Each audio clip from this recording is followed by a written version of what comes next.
जय श्री गणेश। विघ्नहर्ता गणेश की कृपा सदा सर्वदा आप पर बनी रहे।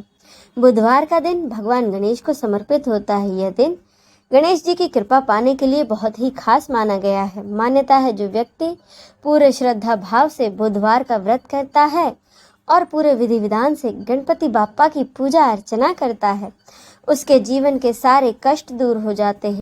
और गणेश जी का यह व्रत साधक के जीवन में सुख समृद्धि और धन दौलत लाता है। यह व्रत धन प्राप्ति के रास्ते खोलता है और जीवन के सभी बिगड़े काम बनाता है। बुधवार व्रत में गणेश जी की पूजा करने के बाद व्रत कथा अवश्य पढ़नी या सुननी चाहिए, क्योंकि कोई भी व्रत कथा के बिना पूरा नहीं माना जाता है और उसका फल भी पूरा प्राप्त नहीं होता है। तो आइए हम भी पाठ करें बुधवार व्रत कथा का। पौराणिक कथा के अनुसार एक बुढ़िया माई रोजाना मिट्टी के गणेश जी की पूजा करती थी। वह रोजाना गणेश जी की मिट्टी की प्रतिमा बनाया करती थी। वह प्रतिमा रोजाना गल जाया करती थी। एक बार उस बुढ़िया माई के घर के सामने एक सेठ जी का मकान बन रहा था। बुढ़िया माई ने मकान बनाने वाले कारीगरों से कहा कि भैया, मेरे मिट्टी के बनाए गणेश जी रोजाना गल जाते हैं, आप मुझे पूजा के लिए एक पत्थर से गणेश जी बनाकर दे दो, आपकी बड़ी कृपा होगी। मकान बनाने वाला कारीगर बोला, माई, जितनी देर में हम तुम्हारे लिए गणेश जी बनाएंगे उतनी देर में हम अपनी दीवार पूरी न कर देंगे।